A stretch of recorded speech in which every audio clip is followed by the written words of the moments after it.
following is a production of DallasCowboys.com and the Dallas Cowboys Football Club. How about them Cowboys?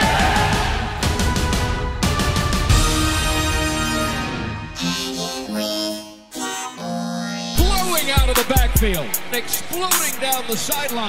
This is Hangin' with the Boys, presented by Wingstop, where flavor gets its wings. Cowboy Nation, and we are 30 hours away from some Cowboys football. And I know all of you are sitting on the edge of your seats waiting on the preseason to start. But guys, thank you so much for joining us here at the home of the Dallas Cowboys, at the Star here in Frisco. And they let me do it again, America. Come on. You are now rocking with the best, and it is Hanging with the Boys with my guys, Isaiah Sandback, Jesse Holly, and Kurt. What did you do with your hair? What do you guys think? Kurt, you're a new man. No, this is Danny Surek joining us today. Kurt Daniels is not going to be the safety raft for the show today. But Danny, I expect for you to hold it down over there, and we're going to be discussing all things Dallas Cowboys football. But guys, the Hall of Fame game is going on. Like I said, we're 30 hours away from kickoff, but there's a reason for all of this. At least that is the Hall of Fame enshrinement. And the Dallas Cowboys have three Cowboys going into the Hall of Fame. And from the class of 2020, we have safety, Dallas Cowboys, two-time Super Bowl champion Cliff Harris, and two-time Super Bowl winning head coach Jimmy Johnson will be enshrined on Saturday. And I think this is something very special that the NFL is doing because of the 2020 class not being able to actually be enshrined last year because of COVID-19. They're doubling up this year to allow both of those classes to be enshrined. So it's going to be a busy weekend. It's a football lover's dream to be in Canton, Ohio this weekend. And so Cliff Harris and Jimmy Johnson are going in on Saturday. And then on Sunday, wide receiver and Cowboy Super Bowl champion Drew Pearson will be going in on Sunday. So round of applause for all of the Dallas Cowboys that are going into the Hall of Fame. That's going to be wonderful. But guys, the game. The game is going to be big. And there's a lot that you guys, we've been talking about this, about all the players that we're looking forward to seeing, but also from an evaluation standpoint, gang. Talk about how important this game is. And Jesse, I'll start with you. Well, for the evaluation point, every time you get a chance to get on film and get on the field in live action, yes, you would love to make the team that you're currently with. But this is not only an audition for the Dallas Cowboys, this is also an audition for 31 other football teams around the football league, because rosters will get turned, chopped up, twisted, and all other kind of things. And so when you put stuff out there on film, you just never know who else is watching your performance. And so, when you hear, when Tank's been missing some time, if I'm a backup guy, I'm like, Tank, take your time. Amari, take your time. Hey, Dak, you know what? I think another week for the shoulder will be just fine. Now, when guys start missing time and you're kind of on the fringe of that bubble, you're not praying for other guys to get hurt, but you ain't rushing them back. And so first out the gate, you want to put a good impression out there for the coaches, because when they go back and evaluate the film, you want them to see, he's taking and applying the things that he learned in the film room. And I've watched him progress from what we told him at OTAs or mini camps, and now seeing it in live action. And whether that be, for routes or assignment alignment, depth, running to the football. The one thing that I will say in these early preseason games, what coaches want to see from you, they want to see you going 100 miles an hour. The scheme is going to be very basic. That'll tell who's studying, who's not studying, who's ready for the big stage, who's kind of not ready for the big stage. But are you flying around playing football at a very high level and a fast pace? So, you only get one time to make a first impression. And so you better go out there and put some good stuff on film, because, that can now dictate where you go the next week as far as where you get reps at, moving you up the depth chart and things of that nature. You hit it on the head. I was going to lead with the first impression. You don't get that back, right? That. So, yeah, you stole that. Appreciate that. Dread. We felt that. It was like a connection. Are you kidding me? Yeah, that was Did like you just Avatar. do dread right there? Lock it up. Wow. You know what I'm saying? Yeah. We'll come up with our own handshake. You remember hits from the street, milk. Danny. Anyway.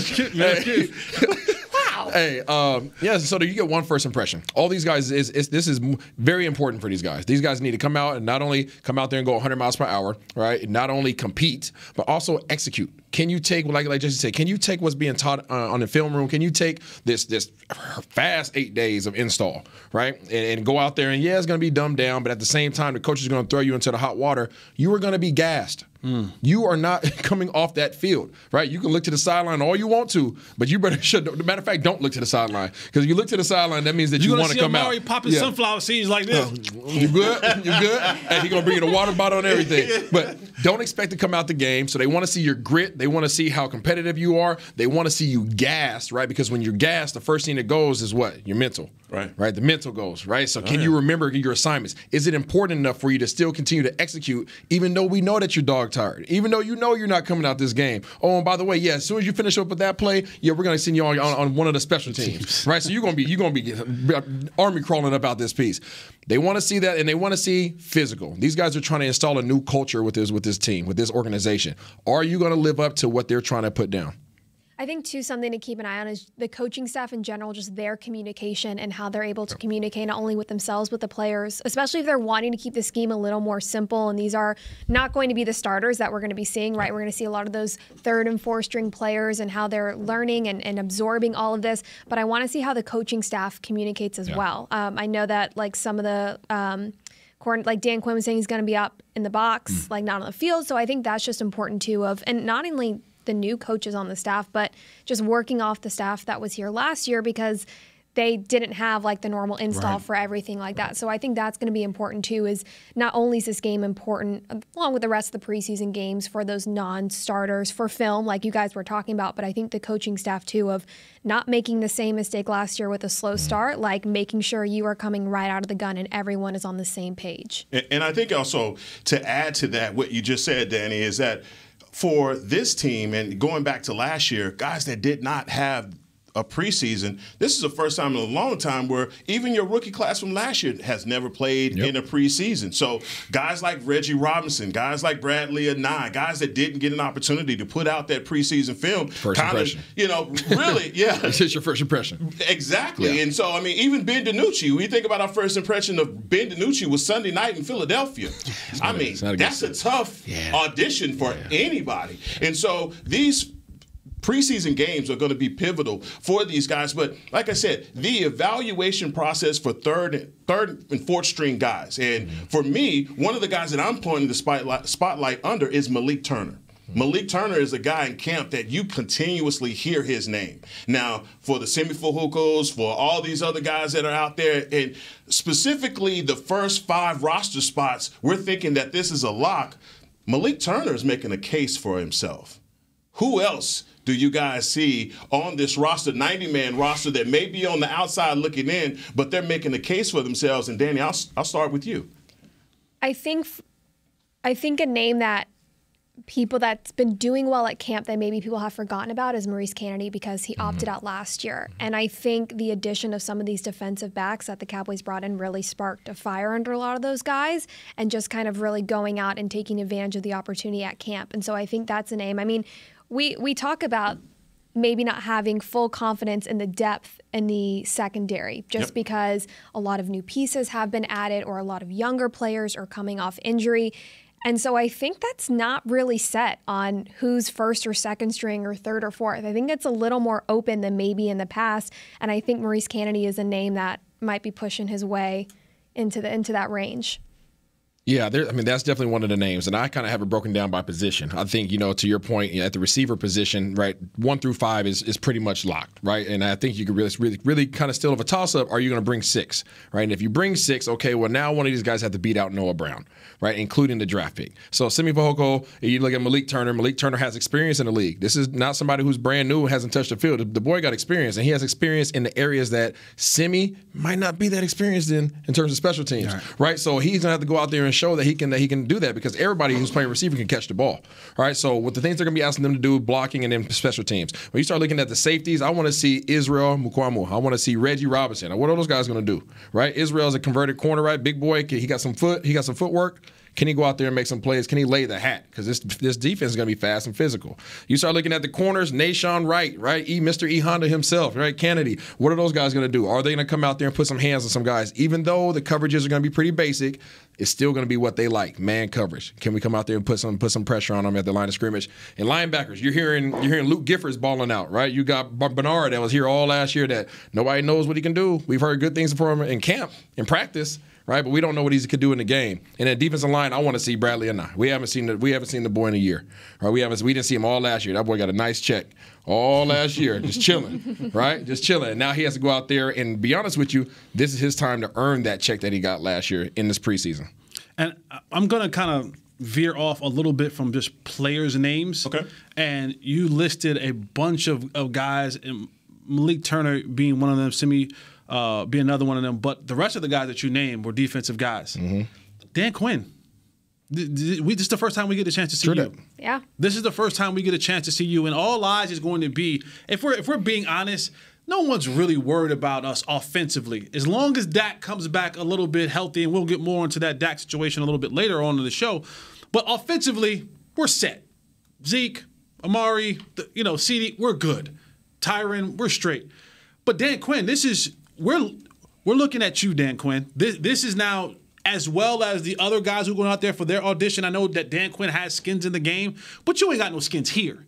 And what this defense was last year, we're looking for a vast improvement quickly. Hold on, Jesse, because that was my next question. That's okay. That's okay. You stole something else? I know. Man, he did. So he's a cookie crook. He's a cookie crook this morning. So what are you guys looking for from the 2020 Cowboys defense to the 2021 Cowboy defense? And this is visible, immediate impact of Dan Quinn. What are you looking for in that defense? I mean, obviously this is preseason, but what are the signs for what you, and I'm letting you finish your point because you were actually going into that question. So what are you looking for? For me, I'm looking for assignment alignment football. Are guys actually lining up right? We saw so much last year. We saw guys lining up all over the place, confused, not knowing where they're going, busted coverages.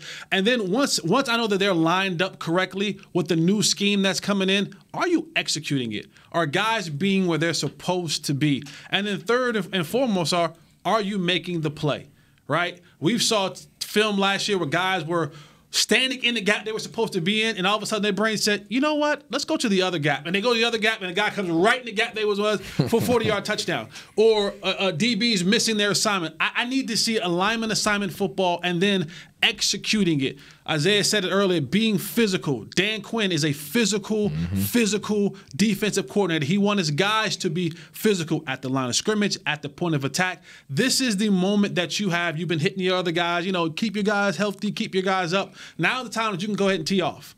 Go ahead and tee off on some of these guys and let me know that you're a physical football player. You know where the hell to line up at, and you know what to do once you get there. So that's going to be what I need to see from this defense is assignment alignment football and being physical. So we're going to be looking at you, Dan Quinn. I don't care if you're in the booth, at the hot dog stand, on the sideline. We need to see this defense look different than what we did a year ago. What about you, Danny? When you said the word confused, I was like, hey, that's the word I was thinking of. You stole that word from me, so let's just put it out there. Boy, 3 for 3. He's 3 for 3. That was just that just means I'm good. You like that? We're all on the same page. That was so mind-boggling to me last year. Was just you could see the looks of confusion out on the defense. And what was so frustrating to watch was with the execution, missed tackles. I just feel like they couldn't bring any player from the offense, didn't matter what position. They struggled to bring everyone to the ground or catching up with them. Like that to me was what stood out. And so I'm going to say, I want to see better execution with tackling and generally less confusion. Maybe a little more confidence in what they're doing would be nice. I'm excited more so probably than anybody else in this organization, just simply be aside from Mr. Jones. But I know what Dan Quinn's capable of. I've been on the team. I was in Seattle when Dan Quinn was there, right? Obviously, we had Gus Bradley as well, but Dan Quinn was a part of that staff. And I'm so looking forward to the culture change I'm so looking forward to seeing guys not just the effort, not just the execution, not just the communication, but the confidence of these guys running around and hitting people, being disruptive. That's what Dan Quinn is about. Dan Quinn wants fast, physical players that are disruptive. He wants you just looking all over the place, not knowing what the heck's going on because his guys are just fast, right? And they're relentless, and their effort doesn't stop. And every time you step on the field, you don't know who the heck to look out for because they're all coming, right? And then guess what? As soon as you think that you got those guys figured out, he's bringing in subs, and these boys got the same go juice as well. So I can't wait to see just the culture change and see the response from Cowboys Nation because it's going to be fun to watch this defense. You talk about and I love that the culture is something that, Isaiah, that you harp on. Yeah. And we've talked a lot about that, and we've also talked about Dan Quinn, but the pressure for this defensive coordinator, first-year defensive coordinator, is immense because of the Cowboys' failures last year. True that. I mean, you're talking about a defense before Mike Nolan came in. They were probably at the median 15, number 15, 16 in the league, right? Sometimes finishing within the top 10. Last year, it completely fell through the floor, all right? So you bring in Dan Quinn, the expectations are high, and, look, you hear coaches say it all the time, pressure bust pipes will make diamonds. But most of the time, it's just bust pipes, right? So, but Dan Quinn is in a situation where he has to have a defense that is – first and foremost, addicted to stopping the run because that is the first rule of defense. And not Fight Club, but defense, right? You have got to stop the run, and we could not stop anyone. But what I'm looking for is the front seven. Okay, we talked about, you hear the team talk about the length that they brought in, guys like Quinn Bohanna, Urban, Osi Odigizula, guys that are long, that can play multiple positions. Yeah. I want to see how that operates in real time. You said it. We're going to keep it very simple. And you've seen that vanilla take from training camp, that they're keeping it simple. But one of the things that you can't fake in keeping it simple, it's effort and execution and getting to the ball. So alignment, assignment, everything that you just said as well are some of the things that I'm looking for. But when I circle one particular group, it is the defensive line group. And from that group, Quentin Bohanna from Kentucky is starting to make headway in that regard. What have you guys been hearing about Bohanna from training camp as well? I've been hearing that he's a dog. I mean, he's a big boy, right? But, to your point, when you line up and you play these preseason games, everybody's running simplified things. You're not seeing offensive linemen doing a whole bunch of passing off and all that jazz. You're not seeing stunts. He's going to line up. He's going to line up over a guard or a center. He's going to say, hey, I'm coming at you, big fella. And we're going to see, can you beat somebody man-to-man without schemes? Right. Can you beat this guy? Can you beat this other grown man, right, when you don't have a bunch of schemes that help you and give you the advantage? And I'm looking forward to seeing him transition and translate what he's been doing at camp and take it out there against somebody that he hasn't faced before. Yeah, and that's – I'm sorry. No, I was going to say, someone for his side's like 330. Like, he's quick. Yeah. Like, I mean, he's big, but, like, he's not slow by any means, and that's definitely an area that they really needed to improve on from last year, and so I think that they're hopeful in that. And, I mean, they obviously drafted him with the intention, right, of what they needed him for, and so I'm excited to see that they actually have, like, a nose tackle that, the size and maybe the capability. Because in the past, they've kind of slimmed down, like what they've been looking for in nose tackles. I think that'll be different, too, with him. And for him, you got to understand, Pittsburgh, they're going to have some guys on that offensive line who are just as hungry as he is. Pittsburgh, who notoriously has been known to have decent offensive lines, have been down for the last couple of years, and they're trying to rebuild that. So they're going to have people who are matching the same energy as Big Bo. And that's going to be the interesting thing, is what happens now when you have to face someone else who is fighting for a job as well. Yeah. That's the difference. I'm telling you, one thing is, happens in training camp because we laugh, we joke, we have a good time. You're my teammate. We're going to go hard. But when there's someone else who doesn't care about you at all, who you're standing in between them and making the team and their bread and feeding their family, that brings a different type of dynamic and energy and effort from guys. And we talked about this defense as a whole. And the reason why I said Dan Quinn is because Dan Quinn is on the road of redemption as well. Mm-hmm. When he was in Atlanta, right, as the head coach, they thought that his defense was going to be able to play better than what it did. It didn't. And whether that be injuries or whatever it may be, we were looking in Atlanta, they were looking for that Seattle Dan Quinn. Yep. They didn't get it. And one of the reasons why he lost his job in Atlanta because they didn't get what they thought they were going to get from Dan Quinn from Seattle. And Dallas is looking for that Seattle Dan Quinn. And right. So while these players are on a road to redemption, so is Dan Quinn. So there's a lot to be proven in these next couple of games. And tonight starts that all off. So, he's going to have to put a group out there who's going to go out there and compete, not only for their jobs, but again, Dan Quinn, you're fighting to get your name back in the good graces of the football world, from your fall off a year or so ago. I love what you said, because everyone, not only they players playing for their jobs and putting good tape out there for other opportunities, the same can be said about coaching.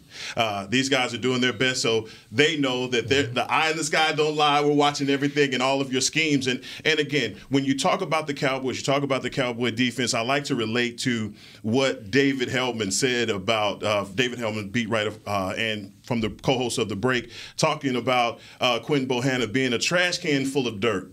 A guy that's just going to sit in that middle. He's an immovable object, and this is what this defense needed last year. We didn't have that. You talk about guys standing in a gap. I just saw guys just getting taken to the Gatorade buckets. And when you have linebackers that have they've gone down a little bit, all right, and the health-wise too, but the defensive line had a lot to do with that. Did not help those guys at all. So getting those fresh bodies, getting those packages, those substitution packages that we're talking about to carry this team, this imperative to me in the preseason to see who's going to be those guys, who's the guy in camp that's just gotten used to going up against the same guys and know this offense, know what those plays are, and you can get off based off of that. Here we get in some new blood. And so we're going to take our first break here on Hanging with the Boys, and we're going to come right back. We got a call. No, we actually going to have Nate on video today. We figured out how to show Nate how to get his video up, so Nate's going to be joining us. And then we're going to come back in the second segment to also talk about Micah Parsons and some of his advancements that he's making. Is that the end for a lot of the guys that you're used to? That's called a tease, Isaiah. And we'll be back here on, stay with us here on Hanging with the Boys. Honey, big news. Gary, are you okay? Oh, I'm not Gary anymore. I'm Jackie Flash. What? See, I want the latest smartphone, but the best deals are only for new customers. So, to get a new customer deal, I changed my name to Jackie Flash. Okay, but the best smartphone deals at AT&T are for everyone, new and existing customers. That's huge. Then guess who's getting a deal? Is it Jackie Flash? Jackie Flash. It's not complicated. At AT&T, our best smartphone deals are for everyone. Restrictions apply. Visit att.com for details. Hey, Cowboys fans, ready to spice up your next watch party? Bring Yo Quiero guacamole and be the game day hero. Yo Quiero means I want, and we know you want great, fresh-tasting, ready-to-serve guacamole for your home gating and tailgating events. Made with real avocados and the perfect blend of spices, it will be the star of any party. You can find us at your local Albertsons or Tom Thumb in the deli section. If you can't find it, talk to your store manager and tell them, Yo Quiero guacamole. The Cowboys way, where 16 Hall of Famers and 5 championships shows us what success looks like. Where turkey is always the second best part of Thanksgiving Day. Where we are all defined by one single thing, the star. Where we as fans know it's our job to keep the tradition going. Bank of America is proud to be the official bank of the Dallas Cowboys and to support the quest of living life the Cowboys way. Copyright 2020, Bank of America Corporation. How great would it be to travel to watch the Cowboys win on another team's turf? Pretty great. But honestly, just watching the game from anywhere but your house would be fun. Even a hotel bar with some guy named Phil from St. Louis who thinks Oakland still has a team. So whether you're traveling to the game or watching from your favorite vacation spot, book a place to stay on Hotels.com, proud partner of the Dallas Cowboys. Back to Hanging with the Boys. Don't miss your chance to see the Cowboys at AT&T Stadium this season. A limited number of single-game, standing-room-only tickets are on sale now. Get yours today at DallasCowboys.com/tickets. Back here on Hanging with the Boys. And you know what, Jesse? I was thinking about something. You know, over the last episode, you were talking to Derek directly about missing out on the media dinner at Noble, and that bothered me because you my brother. I'm VA, not THER, VA, brother. Right. And so I started thinking about it. And I said, what can I do to help Jesse feel better about Nate leaving him? Bringing back memories of being left at the door by his dad and the trauma and all that. Shannon Gross has been out there in California. He ain't said your name one time while he's been on the broadcast. They got a new show they got popping out there with Shannon and Nate and all that. All that. And then Isaiah is getting flown out on the G5 by Jerry, and the film crew is following him. I mean, he's going to have the Spike Lee cam and all that, and that's going to put you in your feels. So, look, this because we ain't going to have no division amongst brothers. Tell me they was... No. Hold on. Stay with me right here. So what I did was, since we can't send you to Oxnard, I bought Oxnard to you. Check this out. Look at that. What's in the news in Oxnard, California? I got something for you, dog. I'm telling you, you never know when things happen. Yeah, all right. So check this out. What's in the news in Oxnard? Police department in Oxnard, California is saying that there has been a heightened calls coming in on catalytic converters being taken out of cars in Oxnard. So when you're in Oxnard, don't park in random areas, okay? Don't do that in Dallas either. They take them in Dallas too. Hold on. Got another one for you. So on yesterday, there was a bit of an accident. There was a car that had a little incident with a cyclist. Happy to know that it was not Mickey Spagnola. Got you. Who's happy? We're all happy. Okay, so here's last. We're all happy. We're all happy. Here's the last thing. See, Derek, I'm smiling. So here's the last thing. And Danny, this is facts, news you may not be able to use at another time, but the city of Oxnard is building a $40 million aquatic center. Oh. I know you love aquatic center. Danny, brothers hang out at aquatic centers, if you didn't know. I like aquatic centers, sure. No, I don't. I'm actually deathly afraid of aquariums. That's okay. Anyway, so there it is. That's what's in the news in Oxnard. I tried to get that going for you, Jesse. Bring a little news from the city, dogs. Don't say I don't got. I have you. Yeah, I don't. We could have. I don't know if that helped. Okay. I feel like we dragged him really down just to bring him back up to where he started. I tried to bring the news from Oxnard to Jesse. I didn't do a good. All right. Anyway, well, thank you for joining us here at Hanging with the Boys. Talking about Isaiah getting on this. You don't want to do that. You do not want to do that. I don't want to. Yeah. Carry the 7.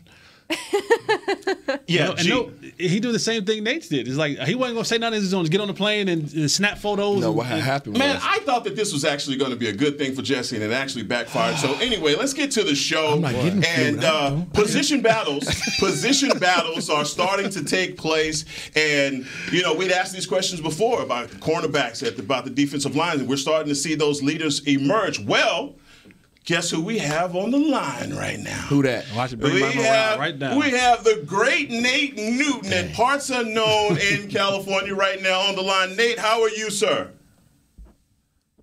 I'm doing great, man. And I'm telling you, the longer you mess with Jesse, the deeper depression you're going to go into. Stop while you're still ahead. I'm trying to help him, Nate. Take you down that tunnel and you will not get back. I'm telling you.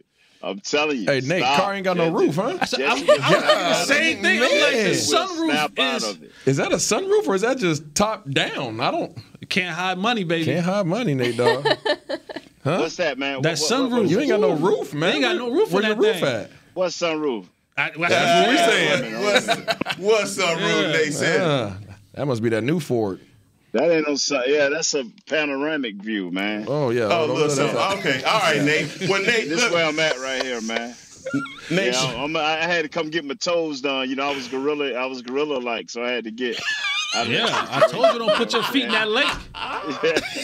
Oh, man.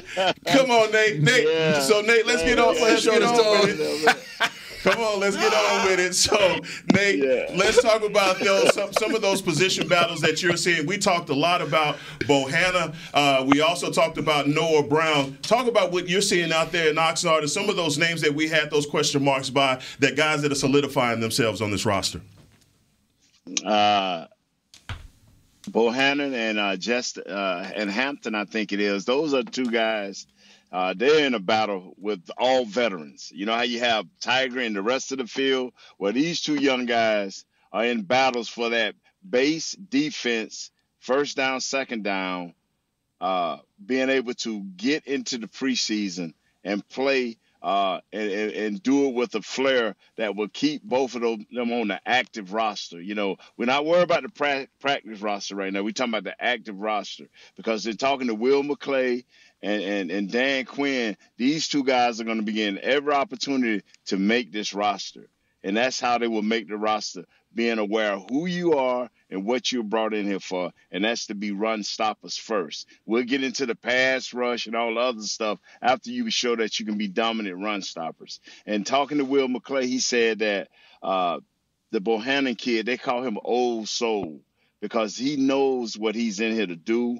He's got a calm about him when he plays, and he knows that he's here to eat up bodies, to soak up stuff so that the linebackers and the extra safeties can run to the ball and run down situations. I'm telling you, something got to be brewing with Maurice Kennedy. I don't know if he's going to be a safety or whether he's going to be a corner. This guy is making plays.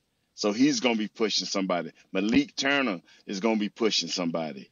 Because I think the 5th round pick, the other kid, number 81, I can't pronounce his name correctly, but a draft pick, those two guys going to be battling. And I also asked Will McClay about Jabril Cox. I said, this kid hasn't been doing much because there's not a lot of reps in practice. I said, but in the preseason, I said, what if you get like the kid Wilson for Seattle, the quarterback, where he came in as the backup, but he played so well in preseason that all of a sudden he got projected as a starter. I say, what if that situation arises with Jabril or some of these other young guys? He said, that's going to be weighed in heavily. So a lot of veterans, especially second-year guys and third-year guys that got that veteran status but they're not going to be playing much in the preseason, don't lose your job. Because these guys, Jess, I wish you was out here, and I hate to say that. Oh, you don't. I wish you was out here because, you know, and stand back, and I know you coming. You will see that these guys are getting reps. All of these guys we've mentioned are getting reps. They're getting a lot of reps. So the competition is there, and by guys not playing in that first game, that could be a hindrance.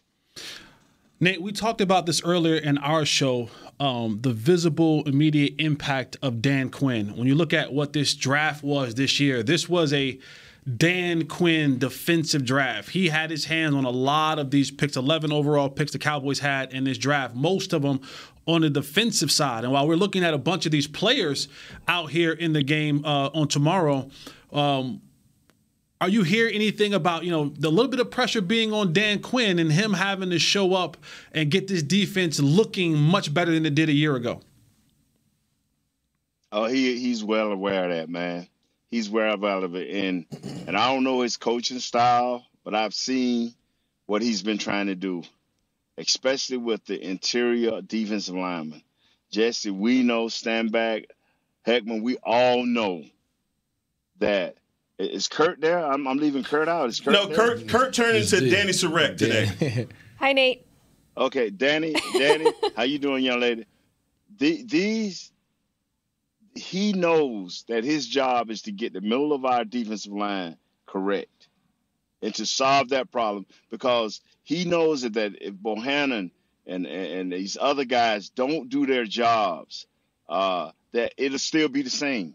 It will still be the same, averaging 130, 160 yards per game rushing. If you can run in the middle of a defense, you cannot stop play action pass. You cannot stop what's happening on the outside. You don't know what's coming. You cannot dictate anything. So that has been him and Will McClay's goal. And he's been every day during practice and after practice working with the interior defense. I'm talking about defensive tackles, the 3 technique over the guards and this 1 technique, 0 technique over the centers. He's been working with these guys. He's been hitting sleds, hitting dummies, doing hand drills. He is forcing the issue with these young guys and with the guys they have brought in through free agency. So, yeah, he knows his pressure, man, but I think he wants it. I think he said, Nate, I got my hands back on the pulse of the team. And I think sometimes as a head coach, you have to rely on your assistants and your coordinators to keep you there. And he's saying, you know what? I don't want to stay here forever as a defensive coordinator, but I feel good again that I'm back home because this is what he says he was born and bred to do, and that's teach defensive linemen. Nate, we've seen recently in training camp that Connor Williams has been taking some snaps at center under Tyler Biadasz, and that's meant that Connor McGovern has gotten some snaps at left guard. What have you seen from the two of them in their respective positions out there? I've been watching more of Connor, especially when he goes to center. You know, he's okay once he snaps the ball and it's not a disaster. You know, he's inconsistent with the snap, and we all know that right there ain't going to work in the game.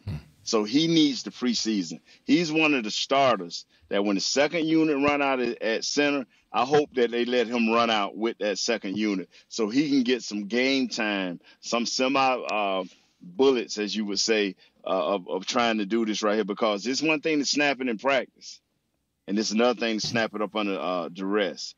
And so he needs to be working on that. And to be honest with you, number 66, McGovern, yesterday was 2 days ago was the first time I looked at him. He looked okay. He looked a little bit heavier than what he is. I don't know. I don't know who he is.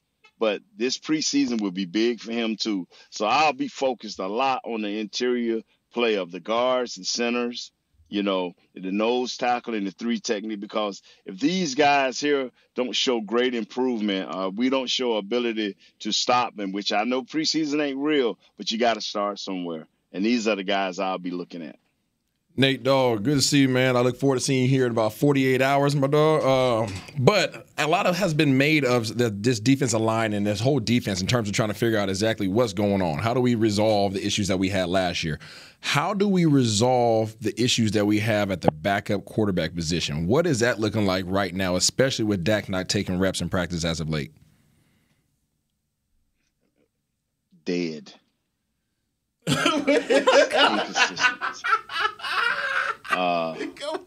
You know, bruh, you know, I want to believe that preseason would change things for these backup guys, but it better be 100% change. You can't tell me, come on in, sweetheart, that you know, I'm with my wife. She just finished getting her toes done. You can't tell me. It's nowhere in the world. I started out the most optimistic guy in the world about our backup quarterbacks, but if they can't do better than what they've been doing in practice, it's not going to be nice. And so I don't want to say that our backup quarterback is on somebody else's roster at this time, but I will say, starting with his first preseason game, the most critical position that they should be looking at besides the defense, interior defense, is the backup quarterback. These guys are going to have to step up, you know, because we can't afford – our window is so small. We cannot afford to say, well, if Dak missed 1 or 2 games, that can't happen. That can't happen. You know, that just can't happen. I mean, and I hate to be so crucial, you know, having the positive for the defensive line and all of this, and to come to the backup quarterback. Wow, I hope it stay like that. Backup quarterback. We are live on video chat with the great Nate Newton from the SWBC Mortgage Studios. And Nate, you know, you got on us about our overuse of the word dog.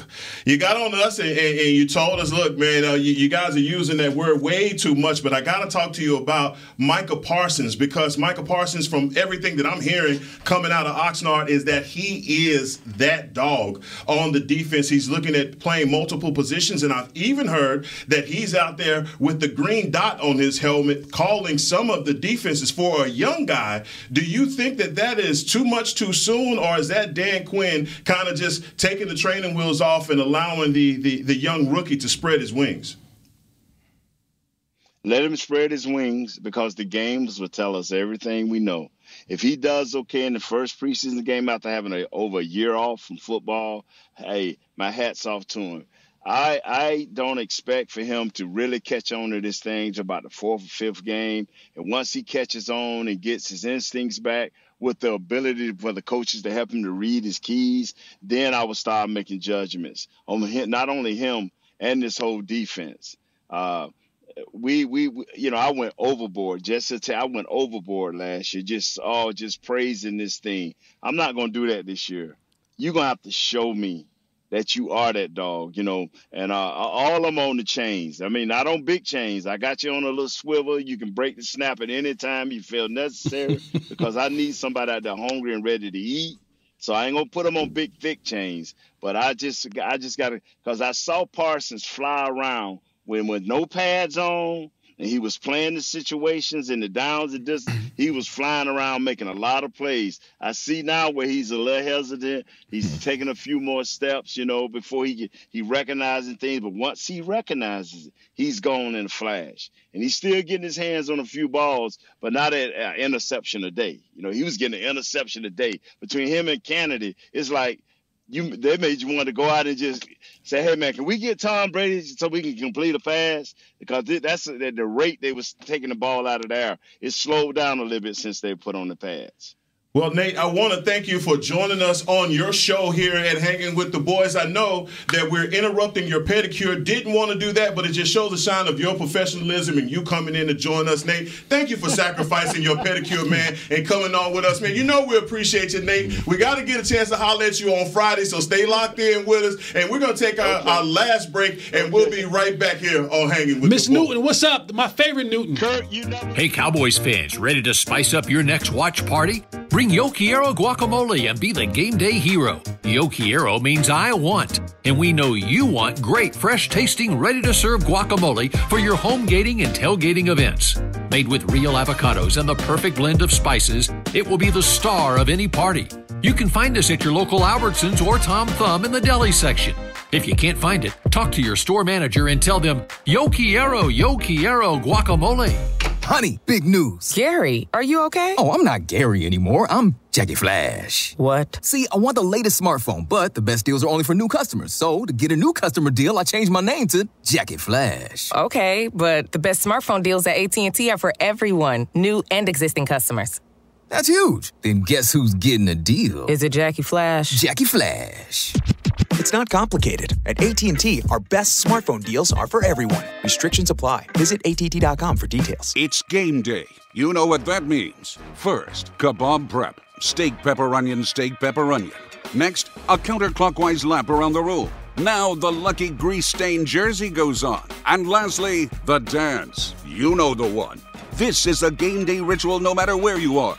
Whether you're traveling to the game or watching from your favorite vacation spot, book a place to stay on Hotels.com and keep the tradition alive and well. Hotels.com, proud partner of the Dallas Cowboys. Hi, I'm Clint Tillison with United Ag and Turf. When there's work to be done, a real workhorse can make all the difference. Like the Range Boss package. Our 5075E John Deere 75 horsepower tractor features a bell spear and loader and starts at $369 per month. And the price you see is the price you'll pay. No surprises. It works like a horse, so you don't have to. Visit UnitedAgAndTurf.com. Offer ends February 1st, 2021. Restrictions apply. See dealer for details. Now, let's get to work. Back to Hanging with the Boys.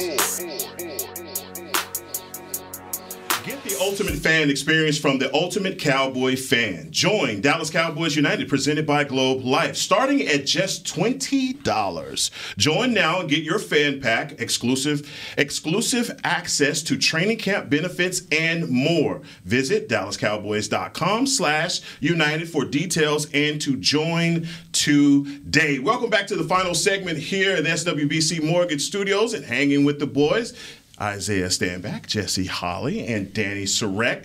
And guys, I've been doing my what the heck, and so last week we let someone take over the what the heck, and then I had to smooth him over. So we're not going to do that. I got my own what the heck this week. But my what the heck is for a guy that I think has to get more consideration for the Hall of Fame. And a lot of the beat writers and guys around here have said his name quite a bit, but Darren Woodson. Darren Woodson to me, and now in all the barbershop conversations about, hey, well, Steve Atwater's got to go in, Steve Atwater's got to be in there first before Darren does. Well, guess who's getting enshrined this weekend? Steve Atwater. So that argument is moot. You can't have that. But you're talking about a guy with 1,300 tackles.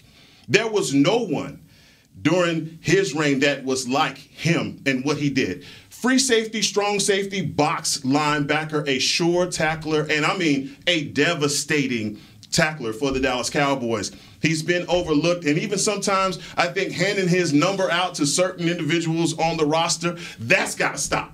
Because no one, if you're going to give it to 28 to someone, he better be a thumper. He better be a banger. We have to look at 28 the same way that we look at 88 and some of the other numbers, but that's just my take on it. But I am saying, what the heck to Darren Woodson and the Hall of Fame, because this guy has got to be up for consideration ASAP, immediately.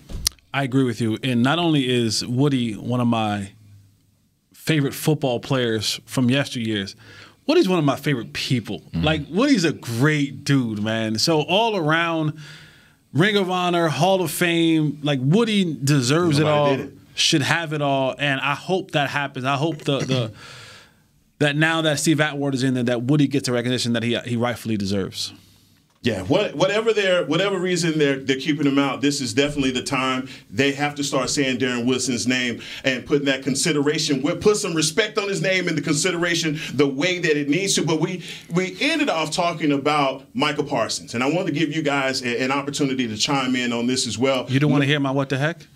No, not today. Okay. We'll try that again on Friday. And are you on timeout? You don't know what the heck time out. I know. You give me an inch, I take a yard. I went on a rant last week. But that's okay. It's early in the preseason. I get it. You get it. Okay. But Michael Parsons. Yeah. We talked about Michael Parsons and him taking the training wheels off and him being now the guy that's taking the reins from that linebacker group in competition. Guys, do you think it's too soon, or do you think he's right where he needs to be? I mean, it's the expectation. When you go that high in the draft, the expectation is we're going to load you up with information. We're going to load you up with responsibility. We're going to load you up with opportunities to become a leader, and we're going to see how do you handle it. And that's exactly what's happening right now. They're just testing the waters. They're seeing what they have. How much can he bear, right? How much can he bear? How much weight can we put on this dude? It's like putting a backpack on somebody and just keep loading that thing up. At what point in time are they going to fail? Okay, I know where they're at. I know what they can handle. And that's what they're doing right now. Now, they'll take it off. They'll allow for him to go out there and run around and hit some people in the preseason a little bit. But other than that, they'll be able to gauge exactly what his capacity level is. And that's what's most important for him right now. I don't see the harm in that. Exactly. See how much he can handle, and then if it's a little too much early on in his rookie season, okay, back off a little bit. I mean, when you take a linebacker that high, the intent is to have him be a leader on your team for the years to come. And so they need to start instilling that in him.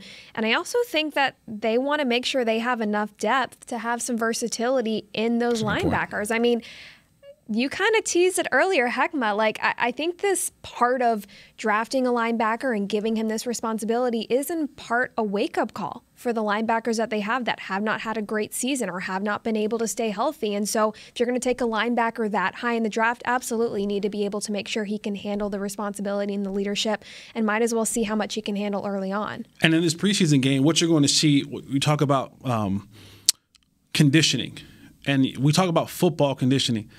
It takes a lot to tackle another human being, right? And so people don't understand the amount of energy that is used to bring down a running back. So now I got to run a running back down, get off shut off a block, tackle him to the ground, get up, and get the play from Dan Quinn, and now come back to the huddle and be able to verbalize it so that they can clearly understand it. Because you can't come back to the huddle and you get the call and you're like,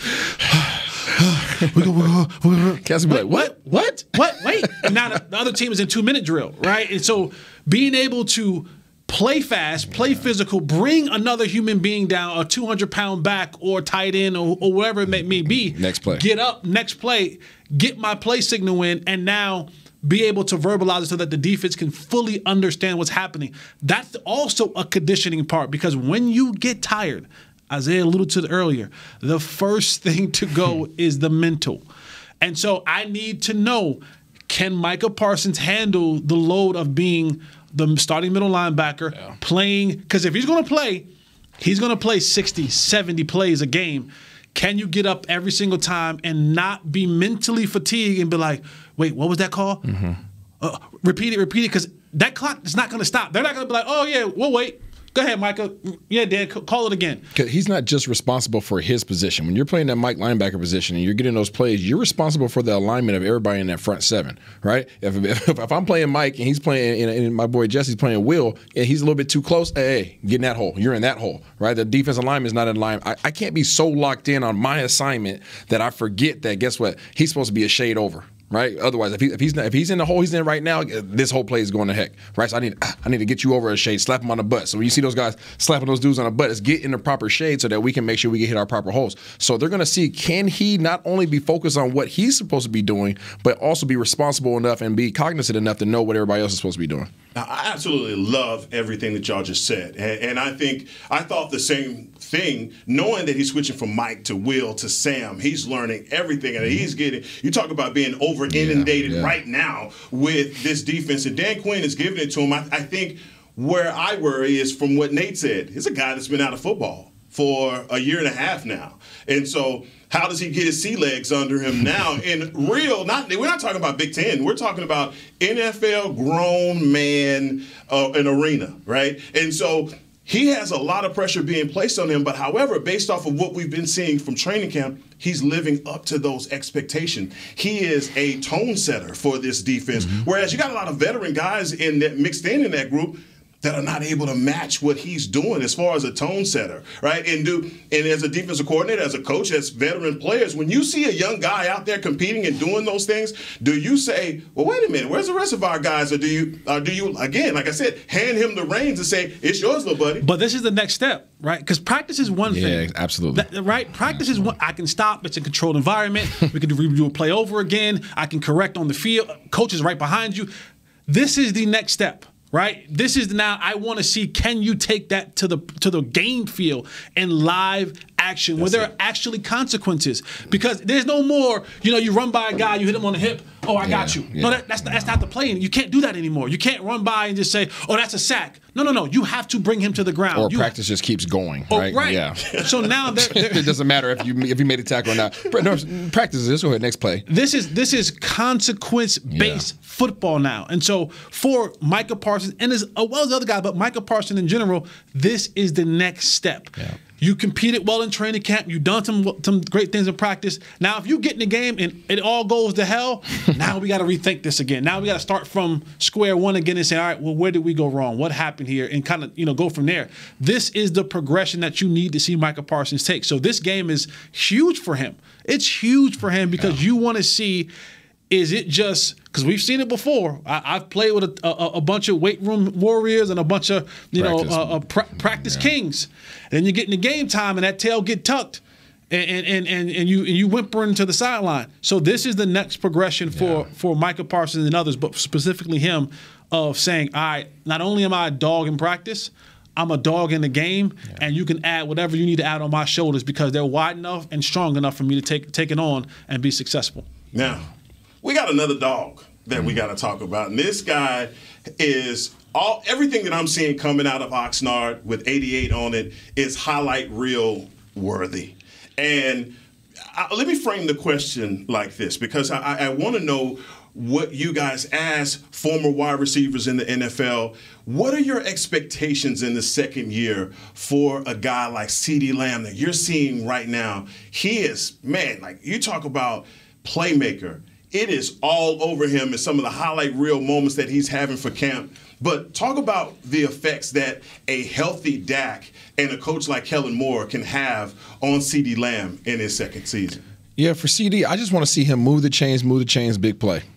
Right? Move the chains, big play. Make the plays that you're supposed to make. Make those tough catches, those contested catches. And then guess what? Every so often I need you to have explosive play. Right? You still got Coop over there, right? You still have some other dudes that can ball, so you don't have to bear the weight of the entire offense, right? But I want to see him get in there and be physical, right, with his blocking, and then I also want to see him just be consistent as that player. And I think if he's consistent through the first half of the season, I think the second half of the season you'll see him explode and do some crazy things. I feel like we almost had like an unknowing cap on him. because, and Kellen Moore even alluded to it in one of his recent press conferences, just as a rookie with a shortened offseason, no real training camp, they kind of just kept him mostly in the slot. And that's just out the window. He's just going to be all over the field this year. And I feel like we don't even know what he can really do, because I just feel like all he's done is trend upwards. And he's taken everything that's been thrown at him, and he's just succeeded so far throughout his rookie season, in this training camp going into year 2, that I feel like we're not even prepared for what we're going to see out of CD this year. They call me the voice of reason on this show. No! For a reason. Come on. Because, and I love what I see from CD. I love the progression that I see from CD. There's film out now, right? His rookie season, coming in the COVID year, preseason, all that kind of nonsense, there was no film. And so it was kind of like taking the league by storm. Now there's film. Now you're a target. Now guys are looking for you. For me with CD, I don't even care about this week or preseason, nothing like that. I cannot wait until next week when the Rams come to town. Saturday. That's Saturday. Saturday. Whenever they do live practices. Because now, CD, people are talking about you. People know you. You're gonna have to stand in front of Jalen Ramsey. And now that's what I want to see. I want to see now that you're a target, there is no more you walking up on folks and they don't really know what to get from you. They didn't seen you for a whole season. You didn't got some little, as Jason Garrett used to say, little ish in your neck. Now guys are saying, oh, all right, let's go. I want to see the response from that. And so I think CD is going to be really good. I think having Amari Cooper outside is really significant because it takes the pressure off you having to be the star. When I mean the star is when the defense stars you, when the defensive coordinator says, hey, we're building our secondary and our rotation around 88. I'm not tampering expectations. I just want people to understand, once people get film on you, once people figure kind of things that you like to do, it changes. It changes a little bit. And CD had inconsistencies with catching the football last year, making some of the spectacular SportsCenter catches, but the easy routine ones he dropped. And so that has to be the next step that he takes. You got to make the routine look routine, and you got to make the unroutine look routine. And when you do that on a consistent basis with the target on your back, that's when you enter that superstar status. That's when you get talked about as being in the top tier receivers across the board. It looks great in camp, right? And again, I'm not taking anything away from our DBs, but when you got to go up against a Jalen Ramsey, when you got to go up against those other dogs, now that makes me feel a little bit more confident and comfortable that people have seen film on you for a year.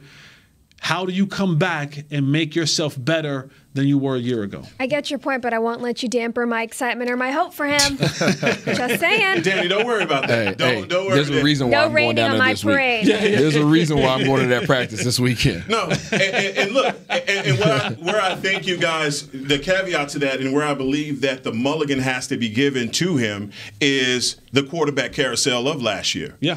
How do you become a great wide receiver in this league when you go through 4 or 5 different quarterbacks in a season? And so making the spectacular routine and just the routine spectacular, those are some of the things that got mixed up because there were balls everywhere. We were talking in the break about, you were talking about a quarterback that threw to you. You was just like, I have the snowball's chance in hell of actually catching this ball. And CD went through a lot of that. Right. And then you saw how they tried to use him, lining him up in the slot and trying to create those mismatches. I think they stay with that. You can move him out to the outside, but his visibility on this offense through Kellen Moore, which is explosive by stretching the field, I just think CD Lamb can be so much more in Kellen Moore's offense as that weapon that that you have. And you bring up Coop, Michael Gallup as well.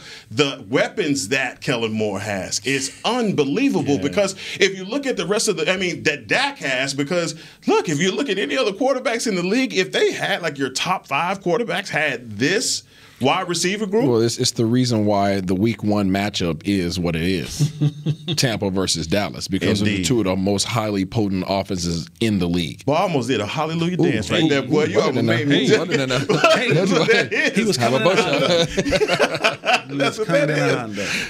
Yeah. No, that's absolutely. I mean, you're absolutely right. But I'm just saying, as far as the matchups, when you look at what we have versus other teams, look, man, CeeDee Lamb is a guy that you said once defensive coordinators start to circle and underline and highlight a guy like him, what do you do with the rest of the weapons that you have? Oh, and by the way, we have a number 21 by the name of Zeke. You know, so with all of that attention being played on the outside, inside you may be able to take advantage of that. So look, CeeDee Lamb to me is going to be far beyond. I think the sophomore jinx is not even to be considered for a guy like him. But in this preseason, guys, just wrapping this show up, what are some, obviously we talked about the players that we want to watch, but just from a holistic overall view, what are some of the things that you are looking for in this Hall of Fame game from the Dallas Cowboys, knowing that we're dealing with third, fourth, and fifth string guys? I'm watching special teams. Yeah.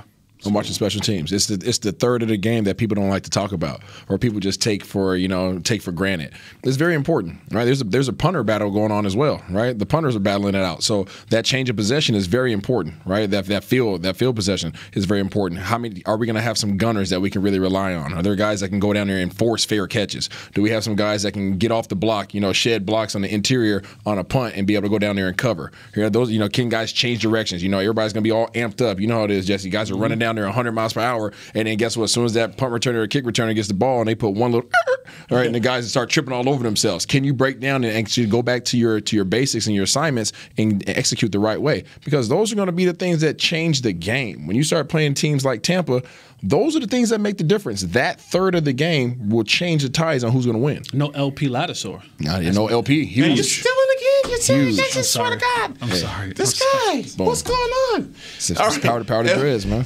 I got it right here. And you just. I swear I'm not looking at. Look, your notes are covered. I'm not looking at your. Hey, come on. What do I do? Come on, Jesse. Jeez. I'm shut up. No. Danny, please help me out. We've talked a lot about third and fourth string players, mostly on the defensive side of the ball, but I think offensively, that offensive line. Just last year, seeing all of the starters gone except for Connor Williams and the lack of consistency or communication there. If we're not going to see the starters in the offensive line in these preseason games, I want to see how these backup second, third string players are working together as one unit, because this offensive line is injury prone. Don't, knock on wood twice. I'm not going to say anything else. But, I mean, I want to feel a little more confident in the depth of the offensive line going into the regular season. I just want to see guys go have fun. Like, at the end of the day, training camp, OTAs, it's still football. Football's fun, right? Go out there, fly around. This is the game that you've been playing since you've been a kid. And you have an opportunity to do it now at the biggest stage and make a boatload of money if you do it the right way. So I want to see guys go out there and fly around, have fun.